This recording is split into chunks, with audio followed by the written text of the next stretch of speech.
Dorothy sat in her favorite armchair, watching the morning light filter through her kitchen window, when the phone call came that would change everything she thought she knew about growing older. Her neighbor Helen, just 3 months shy of her 82nd birthday, had passed away peacefully in her sleep. What shocked Dorothy wasn't just the loss of her dear friend, but what Helen's daughter revealed during their tearful conversation. Mom was healthier than most people half her age, Sarah whispered through her grief. Her blood pressure was perfect, her heart was strong, and she walked 2 miles every day. The doctors can't explain it. This conversation haunted Dorothy for weeks. At 78, she had always believed that good genes and a healthy lifestyle were enough to guarantee a long life. Her own mother had lived to 95, sharp as a tack, until the very end. But as Dorothy began paying closer attention to the seniors in her community, she noticed a troubling pattern that most people never talk about. One by one, friends who seemed perfectly healthy were quietly slipping away, often just as they entered their 80s. These weren't people battling obvious illnesses or living reckless lives. They were individuals who had embraced senior empowerment, maintained their independence, and approached life after 60 with purpose and joy.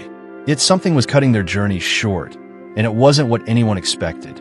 The more Dorothy investigated, speaking with doctors, reading research, and drawing on her own emotional wisdom gained through decades of life experience, the more she realized that the biggest threats to longevity weren't the ones making headlines.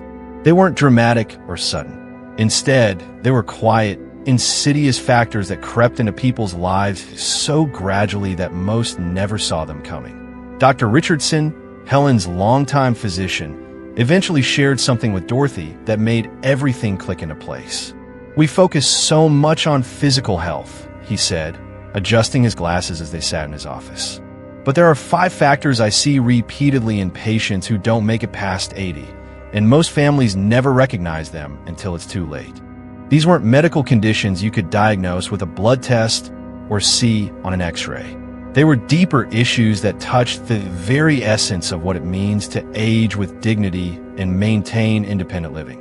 Some were emotional, rooted in how people process the inevitable changes that come with growing older. Others were social, connected to the relationships and connections that give life meaning. A few were surprisingly practical, involving daily habits that seemed harmless but gradually eroded vitality in ways that shocked even experienced healthcare professionals. As Dorothy listened to Dr. Richardson explain each factor, she felt a chill of recognition. She could see traces of these patterns in her own life, subtle warning signs she had dismissed as normal parts of aging. More importantly, she realized that understanding these hidden threats wasn't about creating fear. It was about empowerment, knowledge that could help her and countless others not just survive past 80, but thrive with the kind of emotional strength and wisdom that makes every day meaningful. But there was one factor Dr. Richardson mentioned that Dorothy wasn't prepared for, something so common, yet so overlooked that it was hiding in plain sight in nearly every senior's daily routine. When he revealed what it was, Dorothy understood why Helen, despite all her health and vitality, never saw her 82nd birthday.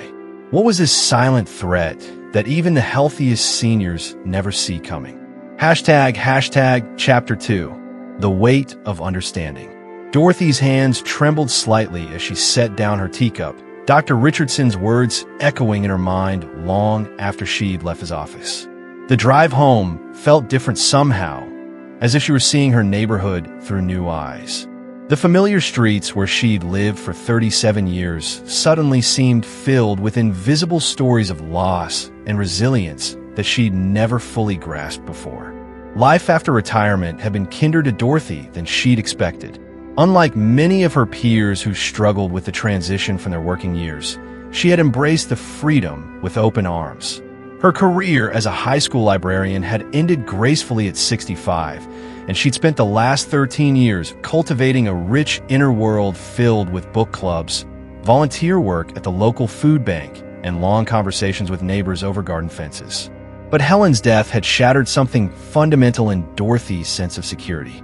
They had been cut from the same cloth, Two women who had approached senior reflection with curiosity rather than fear, who had refused to let age define their limitations.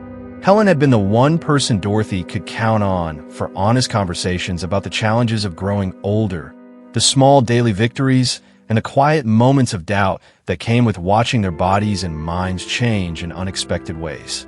As Dorothy pulled into her driveway, she found herself thinking about Robert, her husband of 42 years, who had passed 5 years earlier.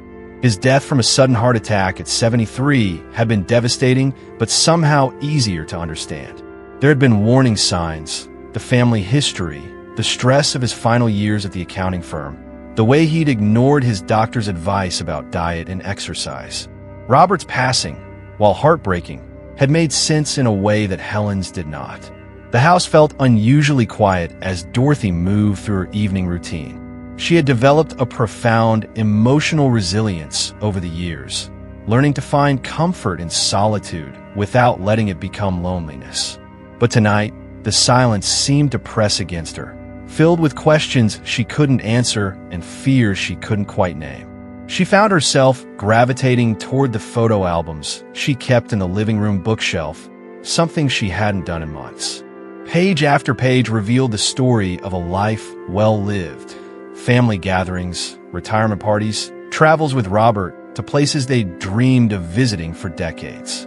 There was Helen in dozens of photos, always laughing, always present, always radiating the kind of vitality that made everyone around her feel more alive. Dorothy paused at a picture from just 6 months ago, Helen's 81st birthday celebration in her backyard, surrounded by 3 generations of family and friends. Helen had been glowing that day, telling everyone who would listen about her plans to finally learn watercolor painting and her excitement about her upcoming trip to visit her granddaughter in Seattle. She had been finding purpose in every new day, approaching each morning with the enthusiasm of someone half her age. What changed between then and now? Dorothy whispered to the empty room. What were we missing? The question hung in the air, heavy with implications that Dorothy wasn't sure she was ready to face. But one thing had become crystal clear as she sat surrounded by memories. She couldn't let Helen's death be just another sad story that people whispered about and then forgot. There was something here that needed to be understood, not just for her own peace of mind, but for every senior who was walking the same path, unaware of the hidden obstacles that might be waiting just ahead. Dorothy closed the album and made a decision that would change everything. Tomorrow, she would begin her own investigation into those 5 unexpected factors Dr. Richardson had mentioned. She owed it to Helen's memory, and perhaps more importantly, she owed it to herself. But as she prepared for bed that night, Dorothy couldn't shake the feeling that once she started down this path, there would be no turning back. Some truths, once discovered, change everything about how we see the world and how we choose to live in it. Hashtag Chapter 3, Patterns and Shadows. The next morning brought an unexpected visitor. Dorothy was tending to her tomato plants when she heard the familiar creak of her front gate. Margaret Shun, Helen's next-door neighbor for over 2 decades, stood at the garden path holding a casserole dish and wearing the kind of expression that comes from sleepless nights spent wrestling with difficult thoughts. "I hope you don't mind me dropping by," Margaret said, her voice carrying a weight that Dorothy recognized immediately. "I've been thinking about our conversation at Helen's memorial service, and I think there's something we need to talk about." Over steaming cups of coffee at Dorothy's kitchen table, Margaret began sharing observations that had been haunting her since Helen's passing. As a retired nurse who had spent 40 years caring for patients, Margaret had developed an instinct for recognizing patterns that others might miss. What she'd noticed in their small community over the past few years was both subtle and deeply troubling. "It's not just Helen," Margaret said, stirring her coffee absently. "Remember Frank from down the street? Patricia, who used to run the neighborhood book exchange? Even my own brother-in-law last spring." She paused, collecting her thoughts. They all seemed to be thriving right up until they weren't. Active, engaged, finding purpose in their daily routines. Then something shifted, and within months, Dorothy felt a chill despite the warm morning sun streaming through the windows. Margaret was describing exactly what had been gnawing at her own consciousness. The unsettling pattern of seemingly healthy seniors who were quietly slipping away just as they should have been enjoying their golden years most fully. "What do you think changed?" Dorothy asked. Though she suspected Margaret's professional experience might offer insights she wasn't prepared to hear. Margaret set down her cup and leaned forward. "In my years of nursing, I learned that the body and mind are more connected than most people realize. When someone loses their sense of purpose, when they start feeling invisible or disconnected from their community, it affects everything. Their immune system, their sleep patterns, even their will to keep fighting through the small health challenges that come with aging." The conversation that followed revealed layers of complexity that Dorothy hadn't considered. Margaret spoke about the seniors she'd known who had struggled with the transition from being needed and productive to feeling like they were just taking up space.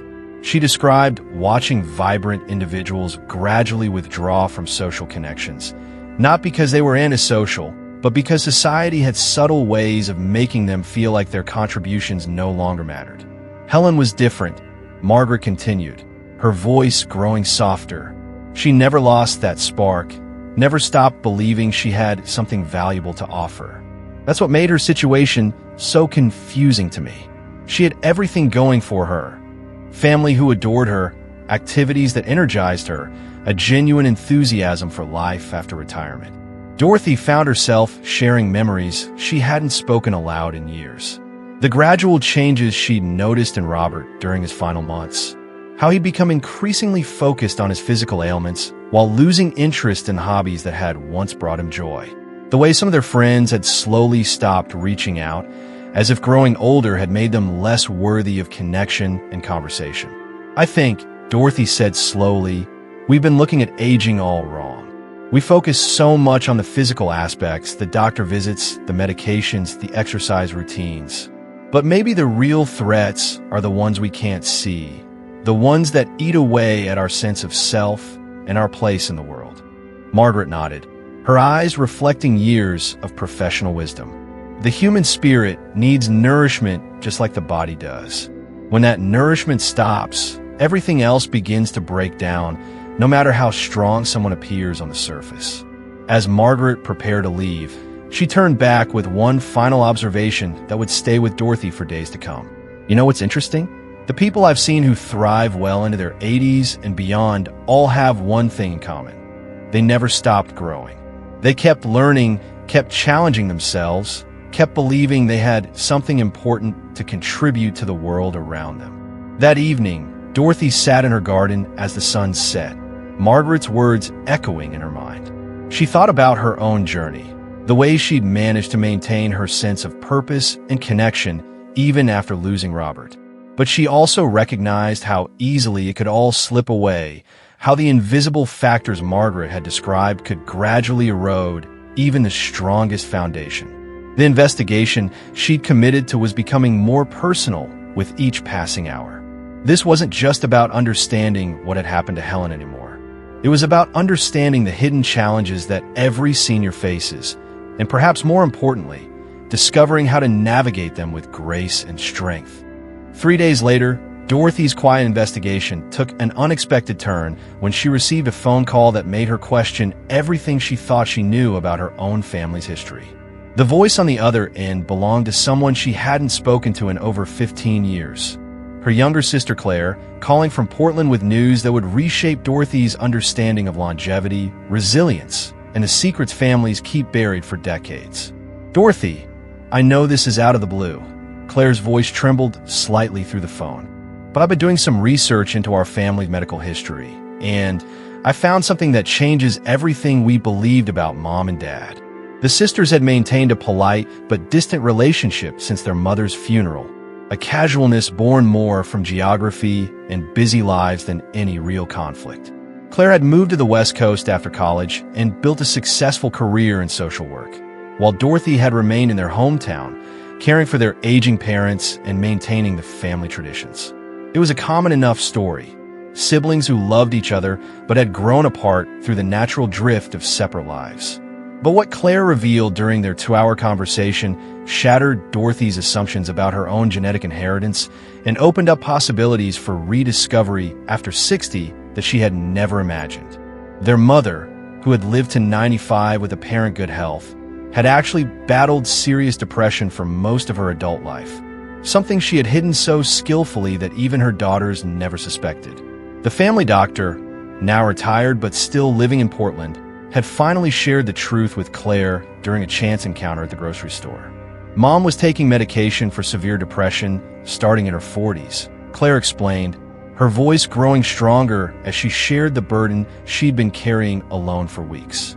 Dr. Patterson said she came to him because she was terrified of becoming a burden to us, terrified that her sadness would somehow damage our futures.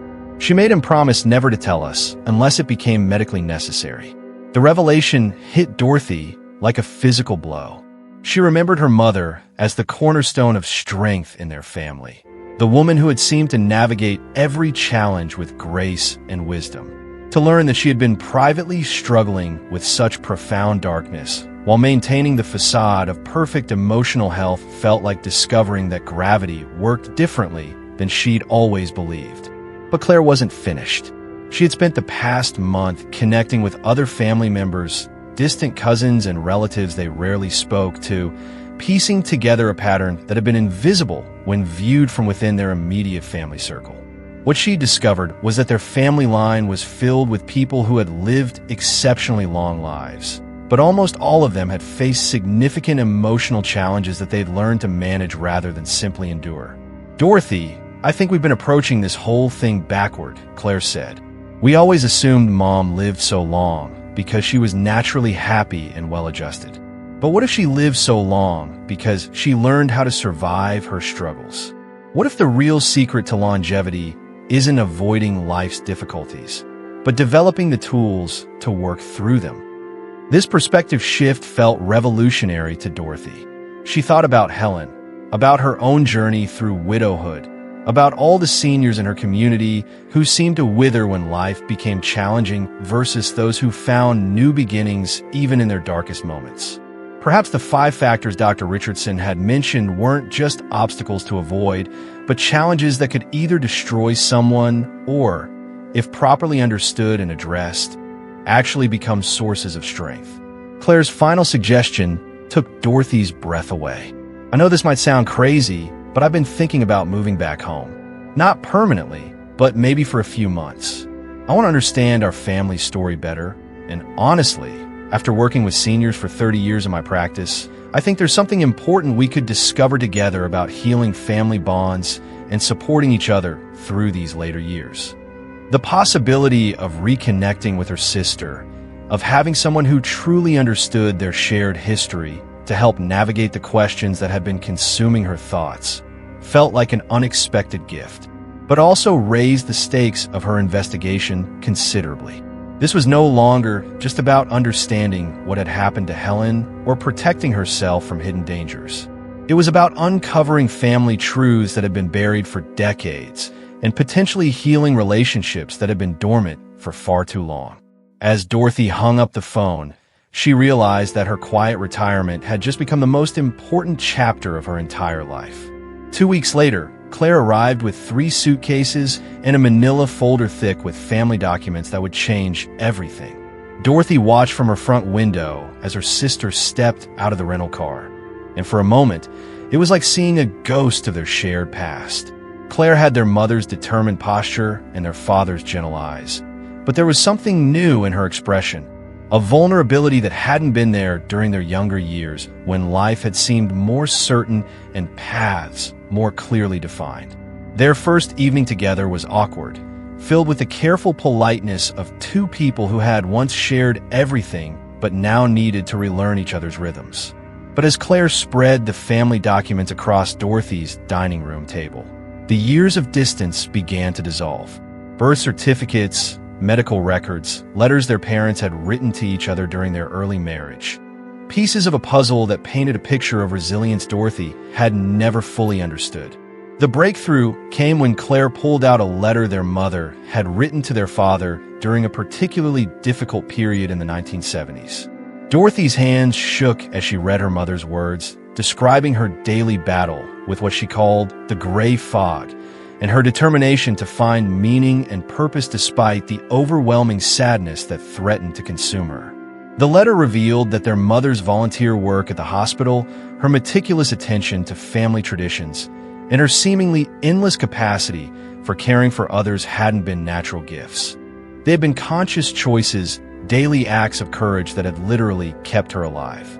"This is what Dr. Richardson was trying to tell me," Dorothy whispered, the pieces finally clicking into place. The 5 factors that threaten seniors aren't just medical conditions or lifestyle choices. They're the things that steal our sense of purpose, our connections to others, our belief that we still matter in the world. Claire nodded, tears streaming down her face.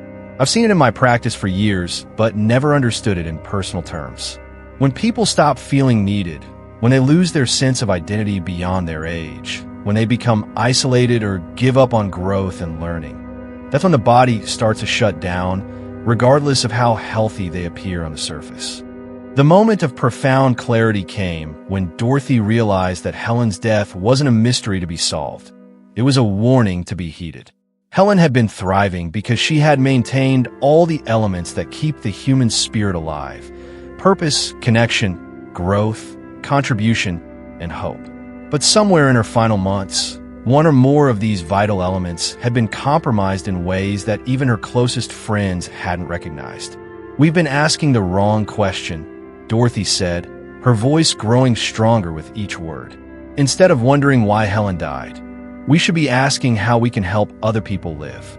How do we ensure that everyone in our community has access to the emotional and social resources that make life worth living well into their 80s and beyond?"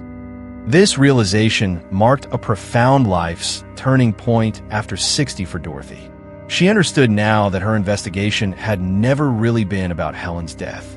It had been about her own life and the lives of everyone around her who was navigating the complex landscape of aging in a society that often treats seniors as problems to be managed rather than treasures to be celebrated. The sisters spent the next 3 days developing what they would later call their Vitality Project, a community initiative designed to address the 5 hidden factors that threaten senior well-being. They would create support networks for people struggling with isolation, mentorship programs that allowed seniors to share their wisdom with younger generations, and advocacy efforts to ensure that everyone had access to the social connections and sense of purpose that were as essential to health as proper nutrition and exercise. But the most powerful moment of emotional closure came when Dorothy finally understood that her mother's greatest gift hadn't been her longevity. It had been her wisdom with age in recognizing that survival sometimes requires asking for help, building community, and refusing to face life's challenges alone. The depression that had been hidden for decades wasn't a family shame to be buried. It was a testament to the strength required to keep choosing life day after day, even when everything felt impossible. Standing in her garden with Claire as the sun set on their 3rd day together, Dorothy felt something she hadn't experienced since Robert's death, a deep sense of peace mixed with excitement about the future. She had found her purpose again, not in spite of her age, but because of the wisdom and perspective that only comes with having lived through decades of joy and sorrow, loss and discovery. 6 months later, Dorothy's living room had been transformed into the unofficial headquarters of what had become known throughout the community as the Vitality Circle. Every Tuesday and Thursday, 8 to 12 seniors gathered around her coffee table to share stories, learn new skills, and support each other through the invisible challenges that had once seemed impossible to name or address. Margaret Shun had become Dorothy's co-facilitator, bringing her nursing expertise and natural compassion to help others recognize the early warning signs of social isolation and emotional withdrawal. The transformation in Dorothy's own life had been remarkable. At 78, she was busier and more energized than she had been in years. But more importantly, she had developed a deeper understanding of what it meant to age with dignity and purpose. The 5 factors that Dr. Richardson had identified: social isolation, loss of purpose, untreated depression, physical inactivity, and the gradual surrender of personal autonomy. were no longer mysterious threats lurking in the shadows. They had become challenges that could be recognized, discussed, and addressed through community support and individual determination. Claire had decided to make her stay permanent, finding work with a local senior services organization and moving into a small apartment just 3 blocks from Dorothy's house. The sisters had discovered that healing family bonds after decades of distance required patience and daily small gestures of care, but the rewards were beyond anything either had imagined. They had weekly dinners, shared morning walks, and most importantly, they had become true partners in understanding the timeless lessons their parents had tried to teach them through their own example of perseverance and grace. The most powerful change had come in how Dorothy approached each day. Instead of focusing on what she might be losing as she aged, she had learned to celebrate what she was still gaining: new friendships, deeper insights, opportunities to make a difference in ways that her younger self never could have imagined. She had discovered that senior resilience wasn't about denying the realities of aging, but about finding creative ways to adapt and thrive within those realities. Helen's memory lived on in ways that brought comfort rather than sadness. The community garden that had been established in her honor had become a gathering place where people of all ages shared knowledge, laughter, and the simple pleasure of watching things grow. Dorothy often found herself there in the early morning, tending to the tomatoes and herbs while reflecting on the journey that had brought her to this point of understanding. The Vitality Circle had grown beyond Dorothy's wildest expectations, inspiring similar groups in neighboring communities and even catching the attention of researchers who were studying the connection between social support and longevity. But for Dorothy, the real success wasn't measured in numbers or recognition. It was found in the quiet victories she witnessed every week. The widower who had stopped leaving his house, but now helped coordinate the group's monthly outings. The retired teacher who had felt invisible and forgotten, but now mentored young people learning to read. The woman who had been battling depression in silence, but now spoke openly about her struggles and the strategies that were helping her heal. Dorothy had learned that the secret to living well past 80 wasn't hidden in some complex medical formula or exclusive to people with perfect genes. It was found in the simple but profound act of staying connected to other people, to meaningful activities, to the belief that every day held possibilities for growth and contribution.